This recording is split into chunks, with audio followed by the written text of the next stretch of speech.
tonight's news edition. UN chemical weapons experts begin a new mission in Syria, and the UN Security Council urges Damascus to allow cross-border aid deliveries. The European Union foreign policy chief is on a mediation visit to Egypt to encourage reconciliation.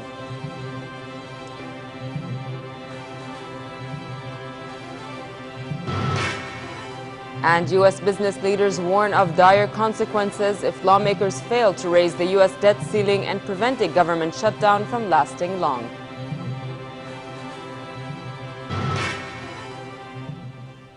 Good evening and welcome to the news at 10. His Majesty the King, the Supreme Commander of the Armed Forces, attended a military drill performed by an army unit in the Central Military Zone. His Majesty was briefed by the commander of the Central Military Zone about the various stages of the exercise and its importance in improving the capabilities of the Armed Forces units and their combat skills. The King was accompanied by His Royal Highness Prince Faisal bin Hussein and Chairman of the Joint Chiefs of Staff General Mish'al Zaban. The drill included live field applications with the use of various weapons along with the support of Royal Air Force's helicopters. The King praised the troops' high level of precision, combat preparedness, and fitness.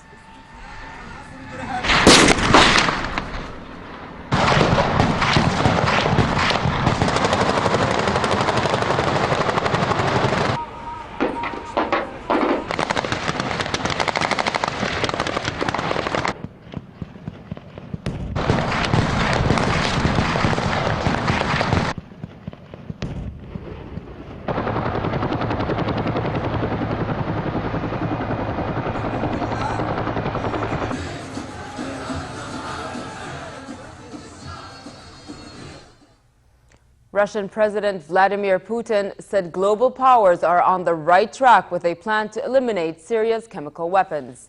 He said world nations could avert military intervention in the Syrian conflict if they work together.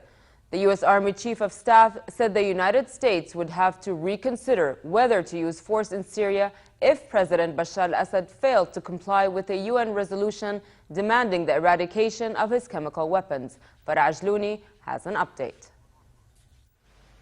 The team from the Organization of the Prohibition for Chemical Weapons are starting the process of verifying and eliminating Syria's chemical weapons.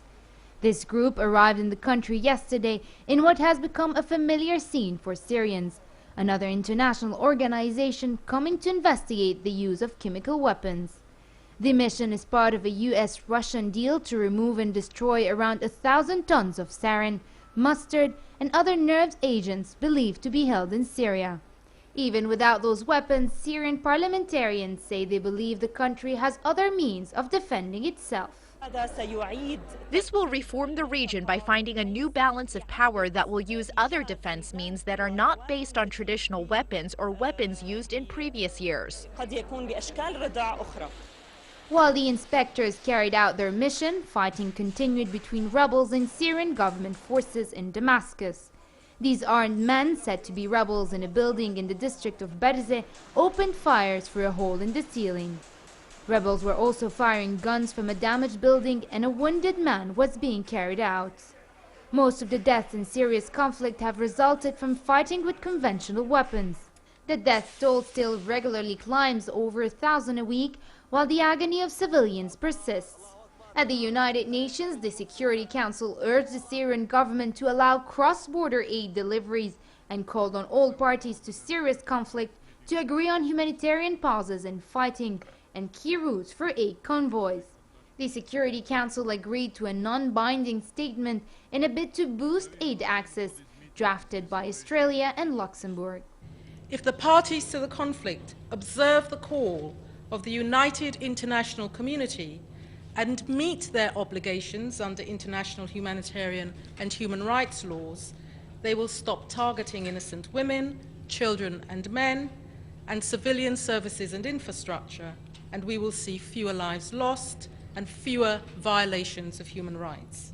Syrian UN ambassador said Syrian government will do all it can to help the flow of aid. We are deeply and fully committed to respecting and observing the provisions of this plan of response. for the humanitarian needs in Syria. The statement urges Syrian President Bashar al-Assad's authorities to take immediate steps to facilitate the expansion of humanitarian relief operations and lift bureaucratic impediments and other obstacles. Farah Ajlouni for the news at 10. Unidentified militants shot down a military helicopter in northern Iraq, killing all 4 crew members. The helicopter was carrying out a security mission between the city of Kirkuk and Salah ad-Din province in the early morning when it came under heavy fire and crashed in western Baiji, north of Baghdad. It is the second helicopter to be downed in the area in recent weeks. Elsewhere, at least 2 people were killed and 12 others wounded in a car bomb attack in the center of the city of Kirkuk. In a separate incident, 3 people were killed when a roadside bomb blew up at the entrance of a small market in Nahrawan, southeast of Baghdad. Militants have been stepping up their insurgency and striking with a ferocity not seen in years. The United Nations mission in Iraq said nearly 900 civilians were killed across Iraq last month. A senior EU diplomat said Western governments are considering allowing Iran to continue some uranium enrichment as part of a possible deal to resolve the nuclear dispute. Tehran says it wants to reach a deal within 6 months. The new stance announced by Lithuania's foreign minister, whose country holds the current EU presidency, is a reaction to Iranian President Hassan Rouhani's overtures to the West. Meanwhile, Israel's backed Prime Minister Benjamin Netanyahu's declaration that Israel was ready to stand alone to deny Tehran an atomic weapon. In a combative address to the UN General Assembly, Netanyahu yesterday dismissed a charm offensive by Iran's new president as a ruse. Netanyahu's New York address reflected Israeli worries that the emerging sign of a U.S.-Iranian rapprochement might lead to a premature easing of international sanctions and military threats designed to deny Iran the means to make a bomb. On a mediation mission in Egypt, European Union Foreign Policy Chief Catherine Ashton met political and religious leaders.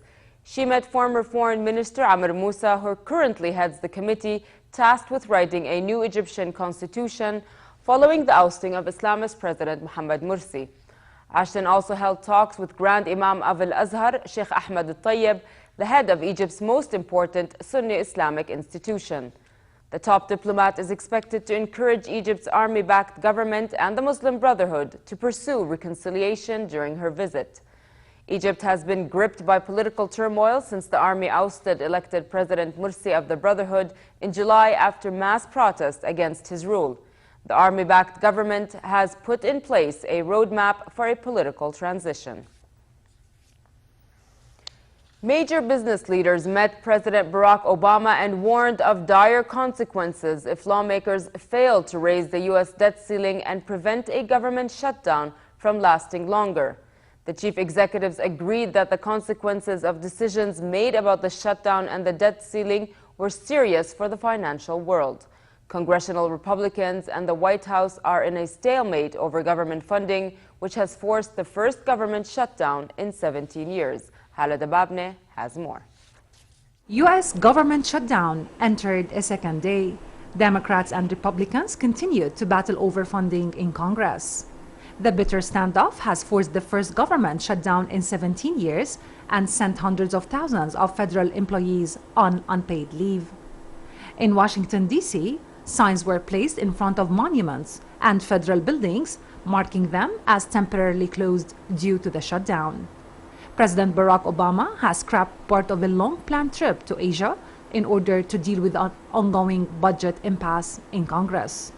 His decision followed a fruitless day on Capitol Hill, with congressional Democrats and Republicans coming no closer to resolving their differences. Obama accused Republicans of taking the government hostage to sabotage his signature health care law, the most ambitious U.S. social program in 5 decades, passed 3 years ago. Republicans in the House of Representatives view the Affordable Care Act, known as Obamacare, as a dangerous extension of government power. The Republicans have coupled their efforts to undermine the plan with continued efforts to block government funding. The Democratic-controlled Senate has repeatedly rejected those efforts. Last night, they not only rejected that, but they also rejected our call to sit down and resolve our differences under the Constitution, which makes it clear that if the two houses disagree, that we should sit down and discuss and try to resolve those matters. My goodness, they won't even sit down and have a discussion about this. Our country has big problems. Today, our government has big problems. The only way these problems are going to be resolved if we sit down amicably and keep the American people in mind and come to an agreement. I yield back. The federal government shutdown will cause great losses and frustrate tourists and museum workers alike. The shutdown may also cause an estimated $300 million of economic losses each day. The jobs of nearly 800,000 government employees are on hold due to the shutdown. The Department of Justice has halted a majority of cases, and some non-core departments like the Department of Agriculture are nearly completed stalled. The European Central Bank said it was watching developments in the euro exchange rate, even though it was not one of its formal targets. The U.S. budget shutdown is a risk if protracted. At the present time, the impression one has is that it will not be so. But it's actually, if it were to be protracted, it's certainly a risk for the U.S. and the world recovery. The White House said President Barack Obama, meeting the four top leaders of Congress at the White House later tonight, will urge lawmakers to pass a clean bill to reopen the government and raise the U.S. debt ceiling. Hala Dababne for the News at 10. The United States and South Korea signed a new strategy to deter North Korea's possible use of nuclear arms amid growing threats from Pyongyang. But U.S. defense chiefs said both sides did not give any immediate indication of what the deterrence strategy might entail. U.S. Defense Secretary Chuck Hagel and the South Korean Defense Minister also agreed to review the timing of the transfer of wartime command control of their combined forces on the Korean peninsula from the U.S. military to South Korea.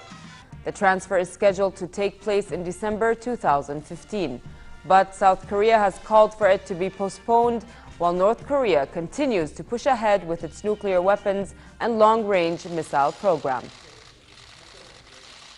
Of particular concern are North Korea's nuclear and ballistic missile programs, its proliferation activities, and its chemical weapons. There should be no doubt that any North Korean use of chemical weapons would be completely unacceptable. U.S. Secretary of State John Kerry and Secretary of Defense Chuck Hagel arrived in Tokyo to attend the Japan-U.S. Security Consultative Committee meeting. The meeting, also known as the 2+2, takes place on October the 2nd and the 3rd. Tensions between Japan and China have risen in recent months due to a territorial dispute over a group of East China Sea islets. Earlier, Japan said it needed to expand its surveillance activities to cover the Pacific Ocean off its east coast to protect its interests around the resource-rich islands. Back here at home, Her Majesty Queen Rania Al Abdullah met a number of talented youth supported by the Ibda' Charity Society, focusing on the less fortunate and developing their talents. Hibatum has more in this report. Her Majesty Queen Rania started her visit to the Ibda' Charity Society by meeting its chairman, Maha Darwish, and other board members. The Queen received a brief about the Society's mandate, activities, and achievements since it was first established in 2008. Darwish told the Queen that the Society was able to support a lot of youth from across Jordan, and since it was established, it has financially supported 70 creative boys and girls to attend universities and major different fields. ابتدأ عملنا الحقيقي ما بعد المؤتمر. Our real work began after the conference. We started with the creative persons in the scientific areas by providing the incubators in the art literary field. We started with workshops, and thank God, the subject is very advanced and we are preparing for the second Arab conference on creativity. Board members also explained to Her Majesty that Ibda' extends its support to help the families of the adopted talented youth people with special needs, as well as underprivileged families. After the meeting, Queen Rania toured the facility and had the chance to meet the society volunteers. Her Majesty also met with a group of youth with artistic and musical talents and had the chance to check on different projects undertaken by the group. Queen Rania then met with a group of youth whose projects were of a scientific nature. We studied 42 plants in the kingdom and found for the first time that the 5 of them had an effect on leukemia. No one had studied them before. Those plants are medical and are found in various areas of the kingdom. Before ending her visit, the Queen listened to a group of volunteers talk about the work they do with the society and shared some of the success stories achieved by talented individuals through the support of the society. Hiba Al-Atoum for the News at 10.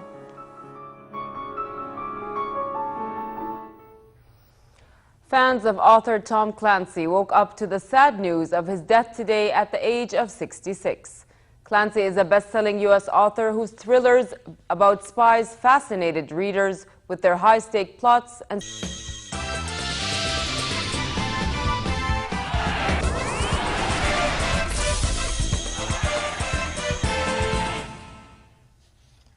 Formula One teams are in South Korea in preparation for Sunday's Korean Grand Prix. For the upcoming race, it seems the vehicles are getting more attention than the competition. The designers and technical staff of many teams, including Ferrari, are now devoting their attention to the 2014 race cars. The cars will use turbocharged 1.6-liter V6 engines, and there will be a number of regulation changes to limit aerodynamic tweaks. Chief designer Nicolas Tombazes said Ferrari had worked hard to remedy some of the team's weak points. We have put together a package of updates on the wind tunnel. It has taken a few months to complete.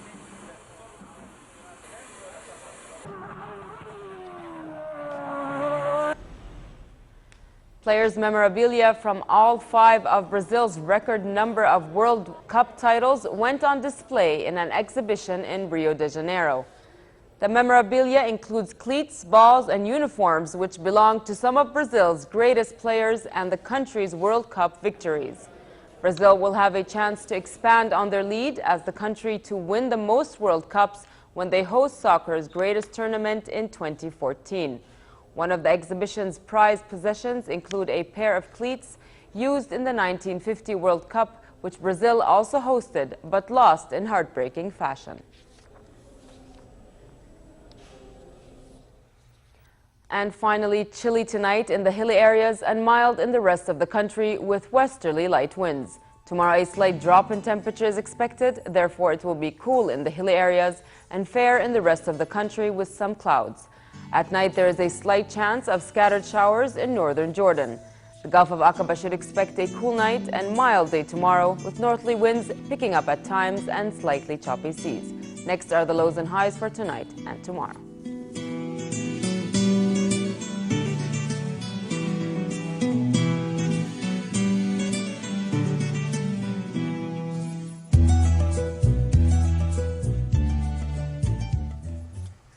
To end the news, here's a reminder of our top stories.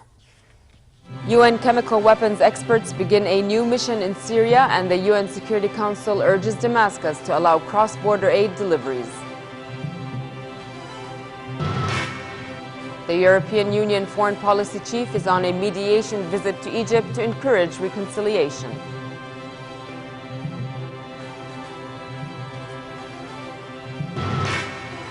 And U.S. business leaders warn of dire consequences if lawmakers fail to raise the U.S. debt ceiling and prevent a government shutdown from lasting long.